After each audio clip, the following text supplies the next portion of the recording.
Hello friends, आज के इस वीडियो में हम पढ़ेंगे बीसीए फर्स्ट सेमेस्टर का ECO 01। ठीक है, बिजनेस ऑर्गेनाइजेशन जिसका नेम है ब्लॉक 1 और यूनिट 2 का नेम है फॉर्म्स ऑफ बिजनेस ऑर्गेनाइजेशन, जिसके अंदर हम सोलो ट्रेड ऑर्गेनाइजेशन पहले पढ़ चुके हैं। आज हम पार्टनरशिप फॉर्म ऑफ ऑर्गेनाइजेशन पढ़ेंगे। ठीक है, तो पार्टनरशिप फॉर्म ऑफ ऑर्गेनाइजेशन क्या होता है? प्लुरैलिटी ऑफ पर्सन। तो इसके अंदर क्या होता है, दो से ज़्यादा पर्सन होते हैं। ठीक है, दो से ज़्यादा।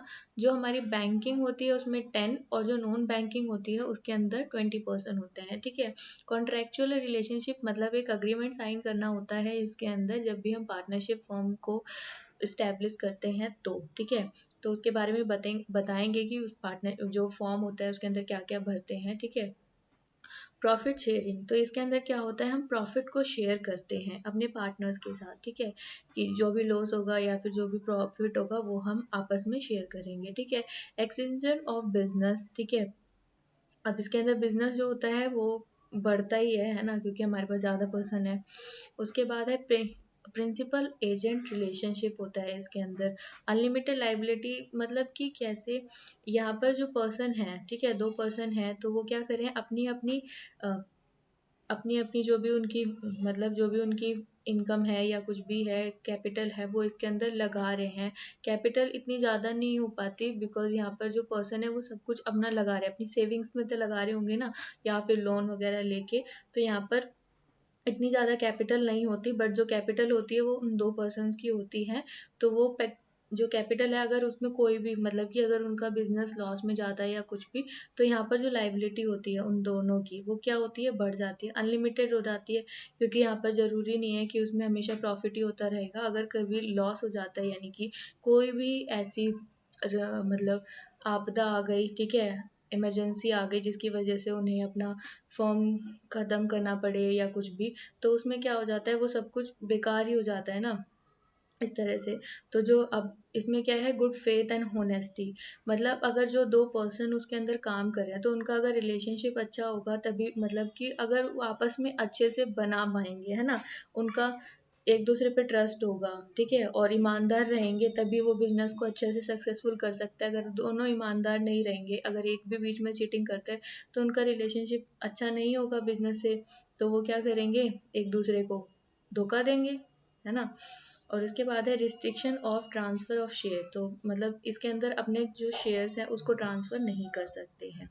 क्लासिफिकेशन ऑफ पार्टनरशिप जो ये हमारे पास, तो इस मतलब जो पार्टनर्स है वो अलग अलग टाइप्स के होते हैं, based on expanse of participation, based on sharing of profit, based on liability, based on nature of behaviour. ठीक है, तो अब इसके अंदर जो एक्सटेंशन ऑफ पार्टिसिपेशन है उसमें है एक्टिव पार्टनर, जो क्या होगा, उसमें वर्क कर रहा होगा। स्लीपिंग पार्टनर जिसने अपनी इनकम लगा दी, मतलब शेविंग जो भी है उसने कैपिटल लगा दी, वर्क नहीं कर रहा, ठीक है, वो होता है हमारा, लेकिन वो शेयर में मतलब प्रॉफिट में हिस्सा लेगा। ठीक है, और based on sharing of profit, nominal partner मतलब कि हम जिसको नॉमिनेट कर देते हैं वो, और उसके पार्टनर ऑफ इन प्रॉफिट्स, ठीक है, जो भी हमारे पार्टनर्स हैं जो प्रॉफिट्स में हमारे हिस्सेदार हैं।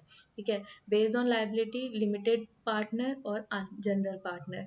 लाइबिलिटी भी क्या होती है, किसी किसी के लिए लिमिटेड होती है, वो लिमिटेड पार्टनर हो जाते हैं, और जो जनरल पार्टनर होते हैं उनकी लाइबिलिटी अनलिमिटेड होती है। ठीक है, based on nature of behaviour, तो टू टाइप के होते हैं, पार्टनर बाय एस्टॉपर और पार्टनर बाय होल्डिंग आउट।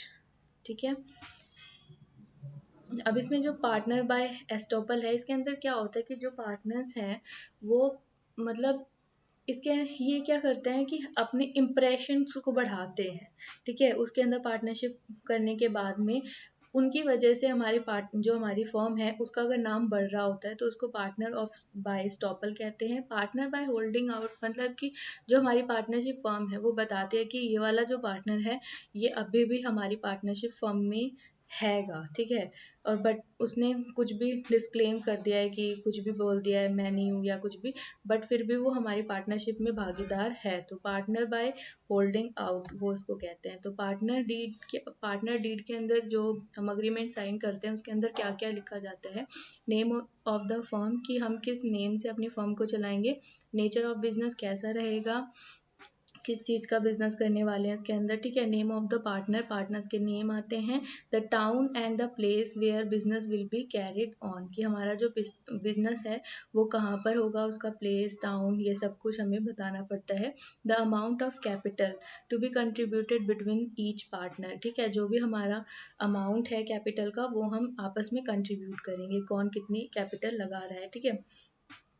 और जो प्रॉफिट और लॉस है वो कितने रेशो में शेयर किया जाएगा हर पार्टनर के लिए, ठीक है।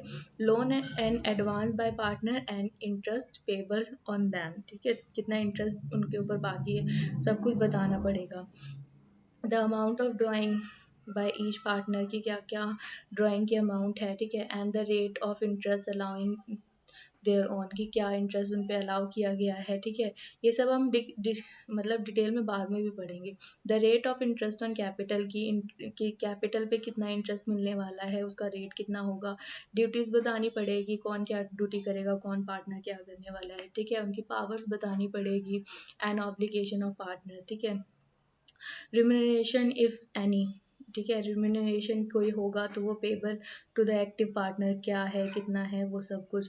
Maintenance of account and arrangement of for audit, ठीक है, कि किस तरह से अकाउंट का मैनेजमेंट किया जाएगा वो सब कुछ बताना पड़ेगा ऑडिट के लिए, ठीक है। Statement in case of dissolution of partner, statement लिखनी पड़ेगी अगर डिसोल्यूशन हो जाता है पार्टनरशिप का तो वो किस तरह से क्या करे जाएगा उस टाइम पे, ठीक है। The method of evolution of goodwill on admission और death of retirement of a partner, ये सब कुछ बताना पड़ेगा कि गुडविल हमारी कितनी है एडमिशन के टाइम पे, ठीक है। अगर किसी पार्टनर की डेथ हो जाती है या रिटायरमेंट हो जाती है तो वो कितनी गुडविल रहेगी, किस तरह से इवेल्यूट करेंगे, ठीक है, कैसे बांटेंगे। The method of revolution of asset and liability on admission और डेथ और रिटायरमेंट ऑफ अ पार्टनर, ठीक है। उसके बाद है the method of retirement of a partner and the arrangement for the payable due of the retire और डिक्रीज part मतलब डिजीज्ड पार्टनर। उसके बाद है attribution in case of dispute among partner, क्या क्या अट्रीब्यूशन रहने वाला है इन केस अगर कोई भी पार्टनर क्या होता है डिस्प्यूट हो जाता है। उसके बाद अरे कैसा अरेंजमेंट रहने वाला है in case a partner become insolvent, कोई पार्टनर चला जाता है या उसका इंजॉल्व हो गया तबादला। उसके बाद इसकी कुछ मेरिट्स होती हैं, कुछ इसके फ़ायदे हैं और कुछ इसके लिमिटेड हैं, ठीक है, जो डिसएडवांटेज के रूप में भी हम लिख सकते हैं। मतलब इजी फॉर्मेशन होता है, ज़्यादा कुछ नहीं करना पड़ता, सिर्फ एक अग्रीमेंट साइन करना पड़ता है जिसके अंदर हमें वो सारी चीज़ें जो अभी हमने पढ़ी है वो सब कुछ इन्फॉर्मेशन डालनी पड़ती है, ठीक है। मोर कैपिटल अवेलेबल, अब यहाँ से पे क्या है, दो पर्सन से ज़्यादा है, ठीक है, एक से ज़्यादा ही है ना, तो यहाँ पर हमें क्या होता है जितनी एक आदमी कैपिटल लगाने वाला है उससे ज़्यादा अगर दो लगा रहे हैं तो यहाँ पे क्या होगा, कैपिटल इंक्रीज हो जाएगी, बढ़ जाएगी। मोर डिजर्व स्किल एंड एक्सपर्टीज, ठीक है। अब यहाँ पे एक पर्सन से ज़्यादा ही हो गई ना, जहाँ पे अगर सोलो प्रोप्राइटरशिप था उसके अंदर क्या था, एक ही पर्सन अपनी गुडविल अपनी स्किल्स दिखा सकता था, लेकिन इसके अंदर क्या हो सकता है कि दो से ज़्यादा पर्सन है तो दो से ज़्यादा स्किल्स भी होंगी, है ना, और फ्लेक्सिबिलिटी होती है जब भी काम कर रहे होते हैं उसके अंदर, ठीक है। अब एक पर्सन ने कुछ कहा दूसरे पर्सन ने कुछ कहा, अगर वो दोनों डिसएग्री कर रहे हैं उस बात पे तो वो चीज़ को हटा देते हैं, ठीक है। सेक्रेटरी होती है क्योंकि इसके सेक्रेसी होती है क्योंकि इसमें दो से ज़्यादा ही लोग हैं, ज़्यादा नहीं है, 20 से ज़्यादा नहीं होते। कीन इन इंटरेस्ट होता है, प्रोटेक्शंस होती है, check and control over careless decision, जो केयरलेस डिसीजन है, ठीक है, हो सकता है केयरलेस डिसीजन है तो उसके ऊपर क्या हो सकता है, जो अगर दो पार्टनर हैं उसमें से वो क्या कर रहे हैं, एक उसको अग्री कर रहा है और डिसअग्री कर रहा है, तो पहले उन पर डिसीजन लेंगे कि देखेंगे कि हमें करना चाहिए या नहीं करना चाहिए, उसके बाद में डिसाइड करेंगे, तो हो सकता है उस चीज़ को मना कर दिया जाए, ठीक है। डिफ्यूजन ऑफ रिस्क, रिस्क भी कम हो जाता है, ठीक है। उसके बाद इसकी कुछ लिमिटेशन है, लिमिटेड कैपिटल होती है, कैपिटल मतलब एक तरह से देखा जाए तो सोलो प्रोप्राइटर से ज़्यादा होती है, बट अगर हम कंपनी की बात कर रहे हैं तो वहाँ पर इसकी जो कैपिटल है वो लिमिटेड है, ठीक है। अनलिमिटेड लाइबिलिटी होती है, नो पब्लिक कॉन्फिडेंस, कोई पब्लिक कॉन्फिडेंस नहीं होता है, नॉन ट्रांसफरेबिलिटी ऑफ इंटरेस्ट, ठीक है, अनसर्टेनिटी और कॉन्फ्लिक्ट अमंग पार्टनर, हो सकता है दोनों पार्टनर्स में लड़ाई हो जाए, रिस्क ऑफ इम्प्लाइड अथॉरिटी, ठीक है, और ये हिंदू फैमिली फॉर्म ये हम बाद में पढ़ेंगे। ठीक है, आई होप कि आपको वीडियो अच्छा लगा हो। वीडियो अच्छा लगा हो तो वीडियो को लाइक करें, शेयर करें, कमेंट बॉक्स में बताएं अगर आपका कोई भी क्वेरी है या फिर आपका कोई सजेशन है। Thank you for watching. Channel को सब्सक्राइब करें और भी इंफॉर्मेटिव वीडियोज़ के लिए।